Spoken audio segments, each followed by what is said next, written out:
So that brings it to what P.A. Yeomans described. So P.A. Yeomans described the different types of dams that you could put into landscape, we'll call permaculture dams. He called those embankment dams. Saddle dams, ridge point dams, key point dams, contour, barrier, turkey nest, and check dams. So we're going to go over each one of those, see where it is in the landscape and how we can identify that if we're reading what's called topography. So we have to learn how to look at contour lines, and we have to then interpret the contour lines to see where the dam could be located. This is where Jeff Lawton describes in some of his videos on site survey. He does the site analysis. He's reading the landscape.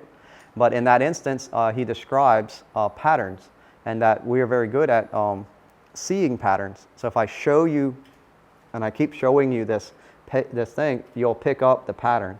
And then once you identify patterns, you don't forget them. It's like riding a bike. So then next time you see that landscape, you'll be like, wow, I saw that pattern. So we're going to go over pattern recognition based on topography for dam types. So the first one is called a saddle dam. Imagine it's me here. I'm laying down. I have my pectorials, and there's two hills. In this instance, if I have the rain falls down, that goes in 365 degrees, right? But if I put a ditch around it, I can bring the water that went down this side back to the center. So here they put a dam. All of these are based on a concept of maximum water storage for least amount of earth moved. So why would dams be better than a pond? If I take a dam, I don't have to move very much earth to back flood, right? A lot of water. If I dig a pond, all of the earth had to be moved. So a pond is going to cost a lot more money to dig because every single bit of dirt had to be moved to get the water storage. Where a dam, it doesn't work that way. So dams are much cheaper if you have the topography. If you're on a flat place, maybe you can't do that, so you'll have to pay for the pond. So that's the difference between ponds. Ponds don't back flood. Pond is just a hole, and you move all the dirt. A dam is on slope, and we dam it, and we back flood the water. So here, a saddle dam. This is called a ridge point dam. So we have a ridge line. Let me see.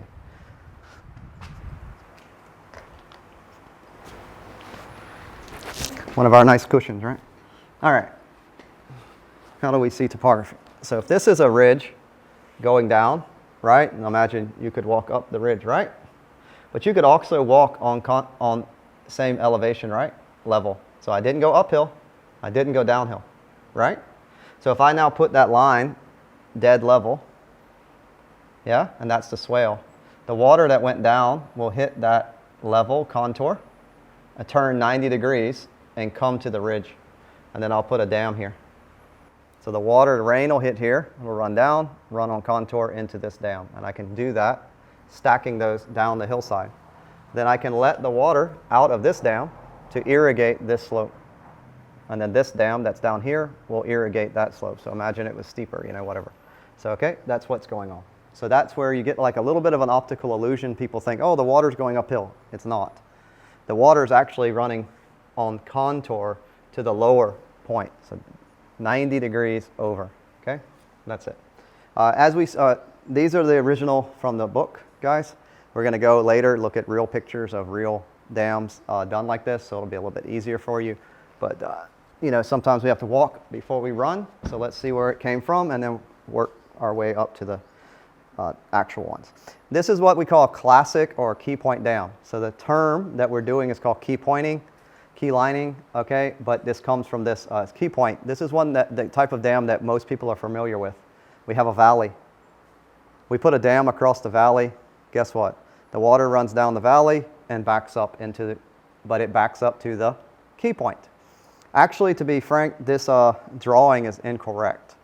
The dam should be built to where it backs floods to the key point. The key point is the maximum height, and it's a relationship to the dam height, okay?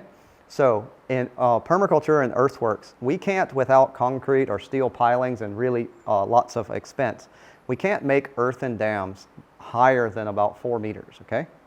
So the relationship is that when we see the convex and concave slope, we have to come down and imagine I put a stick 4 meters tall on that slope. The key point is where the water backs up. So if I move the stick uphill, the water backs up here. And if I move it downhill, so what I want to do is we're going to learn to lay out that stick to get the maximum water storage in relationship to a 4-meter high dam. If I put the dam too far up the slope, right, I'll still have the same dam, same amount of money spent, and I won't catch very much water because it's too steep. But if I come down the slope, yeah, you see the very little water catchment. If I put the dam here, it might back up to the same point because this comes down like this, right? Much more water. So we want to get the maximum water storage with the minimum amount of earth moved. This is called a barrier dam. There's already a stream or something like this. So technically this is still a valley, but there's running water. So we block, or like a beaver dam, a beaver would block the stream flow. In this instance, if there's continuating stream flow, you see here a spillway. This spillway could be concrete or riprap, meaning that stones. If we have erosion there and we lose our dam because we say, oh, we're not going to use concrete. Not very clever. So we use it appropriately. Remember again, the concept is the energy for the concrete allows me to capture more energy over the life of the project, if you will, dam, and then that would be sustainable. So barrier dams. And here is a concave or concave. So if we went back to our little model and we had the on contour slope, or we could put a dam here, right? And the water would run down, come across, and we put a dam on contour. Fill it up. Once it's filled up, it would run to the ridge dam. So we could have convex or concave dams in line with our ridge point dams. Turkey's Nest Dam. It's a flat site like this table. I bring the traco, I sit the traco, I just dig a hole and throw the dirt around to make like a dike. When it rains, it fills up. We see this in Thailand quite often. Thai people can petition to the government to say, I don't have water storage. The government will come out. They'll put the traco and they'll dig them a small pond. Actually, our neighbors next to us on Raktamachat have one. And they basically can capture about 2 meters of rain during the rainy season. That's enough for them to start fish that they get from the government. The fish make nutrient cycling. They take baskets and they have on the ridge of the dam is where they have their garden. So they have bananas, papayas, chilies, they grow their spring onions and all the things that they can grow during that season. So ring and turkey nest dams. So as I said, you're going to basically just make a ring or a dike. The water will come up. At the point the erosion and usage, the water will come down until finally there's very little water left. During that 3 to 4 month period, the little fry or fish that are put in, they produce nutrient, and then they're going to be able to get caught. And then the Thai people will go in and catch them, eat them, and also make their pala, which is the fermentation of fish to make fish sauce. So this is how they do sustainable agriculture. This one is called a diversion or check dam. I'm not sure that this would be any more legal in most places in the world. If you were to divert stream flow, most times that's not legal. And even if you utilize stream flow, before you do that, you need to check with your local council or governmental office that you're able to or allowed to utilize stream flow. So, but in a place like a desert where they have flash floods, they have wadis, so the flash flood comes down, cuts the wadi out. You can go in and you can build cages. So this is a wire mesh, so they'll use wire mesh. They'll then make a box or sometimes circular obstructions. They'll fill that with small rocks so that when the water comes, it'll hit the, say, obstructions created or sand dam. This will make a dam.